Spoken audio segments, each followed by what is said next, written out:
In the noisy streets of Lagos, where survival often depended on how hard you were willing to fight for tomorrow, a young woman named Adeizi stood beside a smoking charcoal stove by the roadside. Every evening, when the sun dipped behind the crowded roofs and the yellow Danfo buses began honking endlessly, Adeizi roasted corn.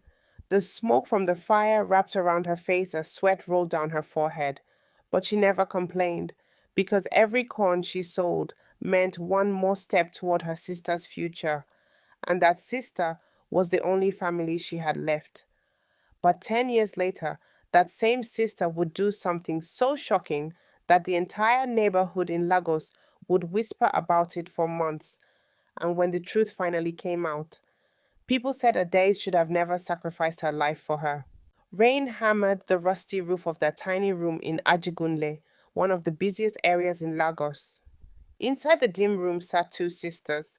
Ades was 22. Her younger sister Kioma was just 12. Their mother had died only 3 months earlier after a long illness. Their father, no one had seen him in years. Life had suddenly thrown the entire weight of survival onto Adesi's shoulders. That night, Kioma whispered softly from the mattress, Ada, will I still go to school? Adaeze froze because the truth was cruel. School fees were expensive, uniforms, books, transportation. It all seemed impossible. But Adaeze turned and forced a smile. Yes, she said firmly, you will go to school. Kioma's face brightened. But how? She asked. Adaeze didn't answer because even she didn't know yet. The next morning, Adaeze walked through Ojuelegba Market in Lagos.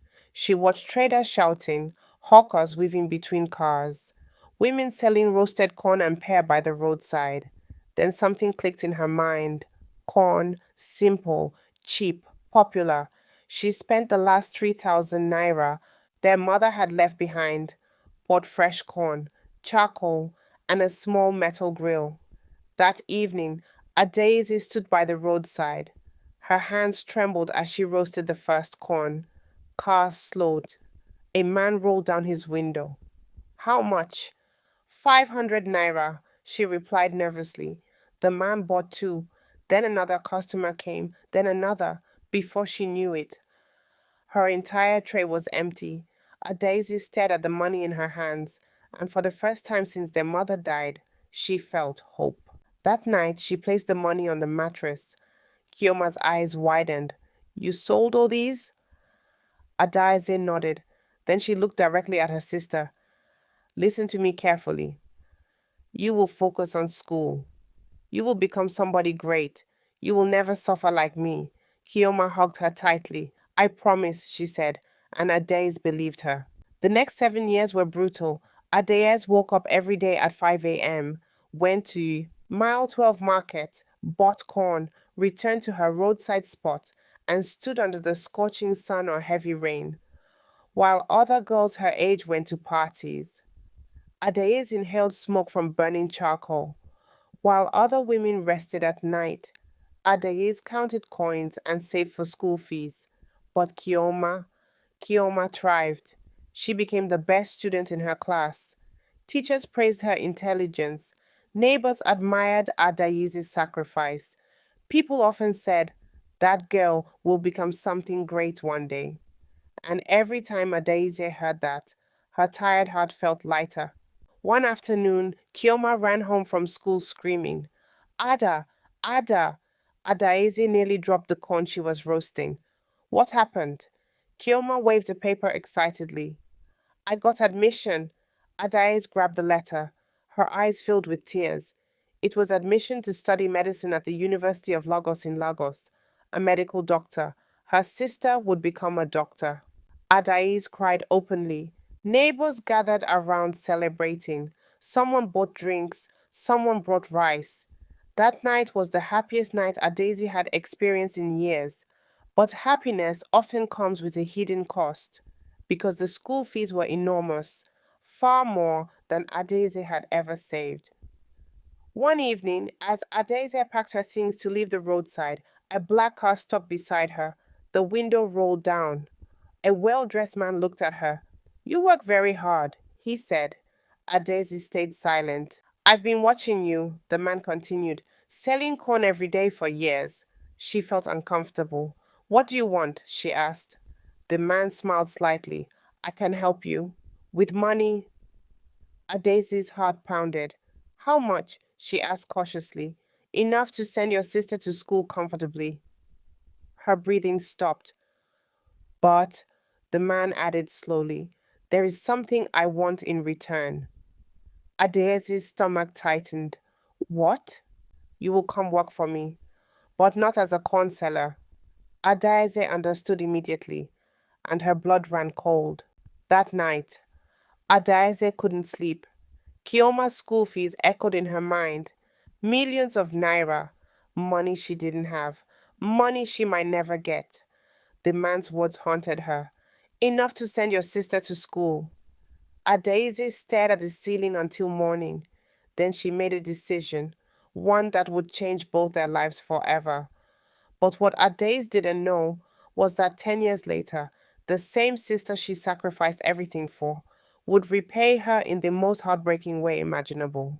Because the truth about Kioma, the truth she hid for years, would destroy Adaeze completely. And when the terrible thing she did finally happened, even the streets of Lagos would be shocked. If you're enjoying this story so far, tell me where you're watching from in the comments, and don't forget to subscribe so you don't miss the next part of this emotional story. The night Adaeze made her decision was the longest night of her life. Outside their small room in Ajigunle, the usual sounds of Lagos echoed through the streets, generators humming, distant music from beer parlors, and the constant honking of buses fighting for space on the busy roads. But inside the room, everything was quiet, too quiet.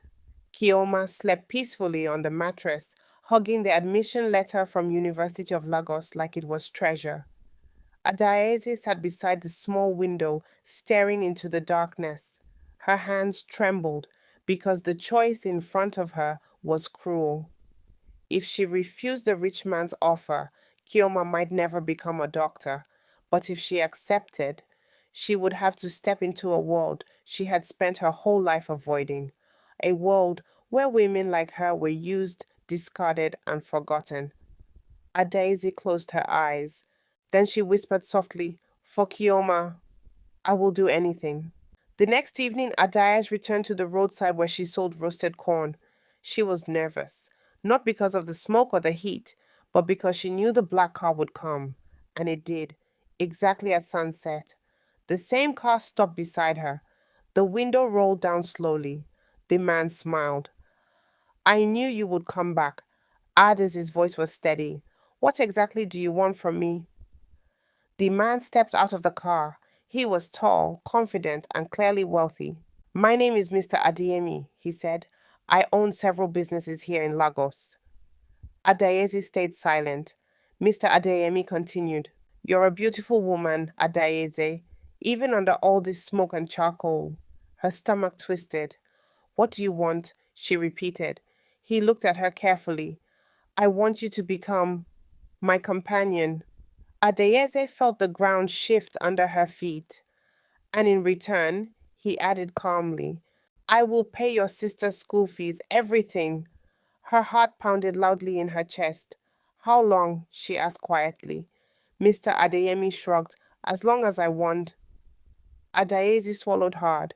The price of her sister's future suddenly felt heavier than the charcoal grill in front of her. But then she remembered Kioma's smile, her dreams, her promise. Adaeze slowly nodded. I accept. Within weeks, Adeze's life changed. Mr. Adeyemi rented her a small apartment in Surulere, another busy district in Lagos. He bought her new clothes, expensive ones she had never imagined wearing, high heels, perfume, jewelry. At first, Adaeze barely recognized the woman in the mirror, but every time guilt filled her chest, she remembered why she was doing it. Kioma. True to his word, Mr. Adeyemi paid the full tuition at University of Lagos. Books, hostel, everything. Kioma was overjoyed. She believed Adaeze had simply expanded her roasted corn business. Adaise never corrected her because some sacrifices are too painful to explain. Years passed. Kioma excelled in medical school. She became one of the best students in her class. Professors admired her intelligence. Friends respected her discipline. Soon, people began calling her Dr. Kioma, even before graduation. Whenever she visited home, she hugged Adaise tightly. "You are the reason I'm here," she would say. And every time Kioma said that, Adaeze felt both proud and broken because the truth was buried deep inside her, a truth she prayed Kioma would never discover. After 5 long years, Kioma graduated. The ceremony took place at University of Lagos. Adaeze sat quietly in the crowd watching her sister walk across the stage in a white coat. Her eyes filled with tears. All the suffering, all the nights, all the humiliation, it had been worth it. Kioma became a doctor. That night they celebrated in a restaurant in Lagos. Kioma held Adaeze's hands. "You sacrificed everything for me. Ada, I will take care of you now." Adaeze smiled softly. She believed her. For the first time in years, she thought life might finally become peaceful, but life had other plans. Months later, something unexpected happened. Kioma visited Adaizi's apartment without calling. She knocked on the door, no answer, but the door wasn't locked. When she entered, she froze, because inside the living room sat Mr. Adeyemi, comfortably, like he belonged there. Kioma's eyes narrowed. "Who are you?" Mr. Adeyemi stood calmly. "I'm a friend of your sister." Kioma didn't believe him. Something about the room told a different story. Expensive furniture, designer clothes, luxury items Adais could never afford. Her stomach tightened. "What kind of friend?" Mr. Adeyemi hesitated. Before he could answer, Adaese walked in, and when she saw Kioma standing there, her entire world stopped. Kioma turned slowly toward her. Her eyes were filled with suspicion. "Ada, what is going on here?" Adaeze couldn't speak. Mr. Adeyemi quietly picked up his keys. "I think I should leave." But Kioma blocked the door. "No, you will explain first." Silence filled the room. Adeze's hands shook. Finally, she whispered, "I did it for you." Kioma frowned. "What are you talking about?" Adeze took a deep breath. Then the truth poured out. About the corn, about the school fees, about the deal with Mr. Adeyemi, about the life she had lived secretly for years. By the time she finished, the room was silent. Kioma stared at her like she was a stranger. When Kioma finally spoke, her voice was cold. "You became his woman," Adeze nodded slowly, "for your future." Kioma stepped back like she had been slapped. "You're disgusting." Those two words cut deeper than any knife. Adese's heart shattered. "I did it for you," she whispered. But Kioma shook her head angrily. "No, you did it because you wanted money. A real sister would have worked harder instead of selling herself." Adese felt the world spin. All the sacrifices, all the suffering suddenly meant nothing. Kioma grabbed her bag and stormed toward the door. "Adeze," she said without turning around, "from today, we are not sisters anymore." Then she walked out, and Adeze collapsed onto the floor, crying harder than she had cried the day their mother died. A decade passed. Kioma became one of the most respected doctors in Lagos. She owned a beautiful house, drove a luxury car. People admired her success. But Adaize, she disappeared from Kioma's life completely. No calls, no visits, nothing. Until one day, Kioma received a message that would shake her to her core because Adaise had done something unbelievable, something terrible, something that would change both their lives forever. When Kioma finally discovered what Adaise had done, she realized the truth too late, and the guilt that followed would haunt her for the rest of her life. If you're still watching this story, comment below. Where are you watching from? And don't forget to subscribe to the channel so you never miss powerful emotional stories like this. Because the final twist in this story is something nobody expects. 10 years had passed in Lagos since Kioma walked out of Adaizi's life. 10 long years. Years filled with pride for Kioma and silence for Adaize. Kioma had become one of the most respected young doctors working with a large private hospital near Lagos Island. Patients praised her intelligence.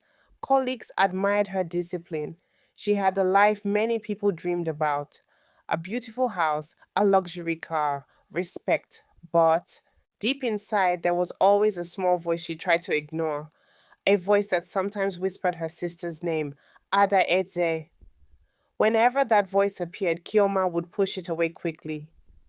She made her choices, she would tell herself. She embarrassed our family. But one afternoon, something happened that would shatter that belief forever. Kioma had just finished a long surgery when her phone buzzed. It was an unknown number. The message was short. Adaeze is dying. If you want to see her, come now.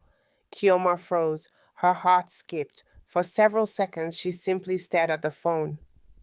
Adaeze? Dying? She quickly called the number. A weak female voice answered.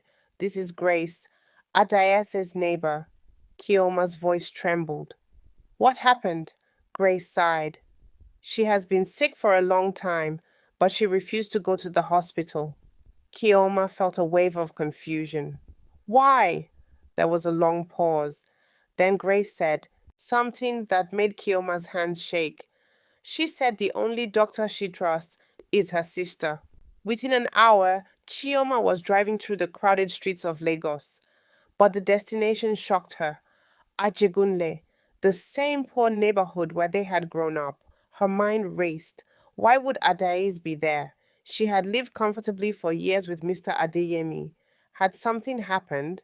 When Kioma finally arrived, she saw a small crowd outside a tiny building. Her heart pounded.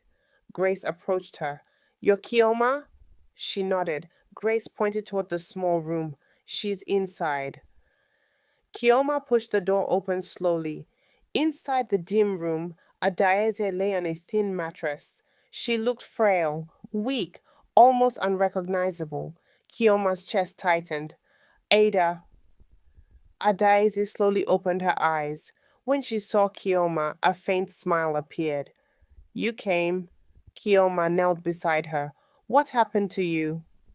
Adaeze coughed softly. Life. Kioma looked around the tiny room in disbelief. Where is Mr. Adeyemi? Adaeze laughed weakly. He left years ago. What? He got married and moved abroad. Kioma's stomach dropped. Then, how have you been surviving? Adaeze looked away. I went back to selling roasted corn. The words hit Kioma like a slap. All these years? Adaeze nodded slowly.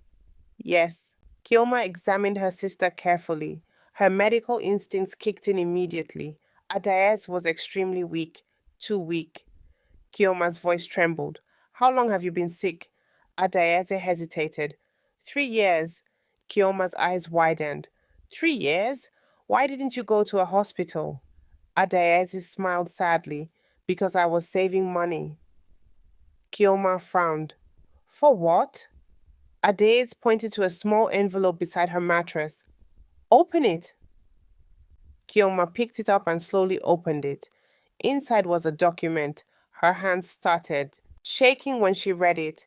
It was a hospital payment receipt, a huge amount of money for a heart surgery, but not for Adaeze, for Kioma's young son.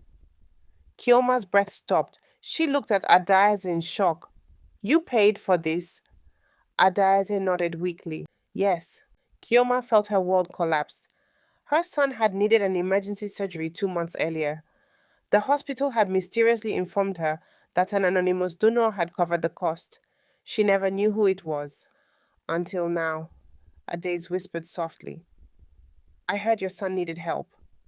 So I sold everything I had. Kioma's tears began pouring. But Ida, you're dying. Adaeze nodded. Yes. And that's the terrible thing I did. Kioma shook her head in confusion. What do you mean? Adaeze smiled faintly. I chose your son's life instead of mine. Kioma collapsed beside her sister, crying uncontrollably. I'm sorry. I'm so sorry for everything I said. Adaze gently touched her hand.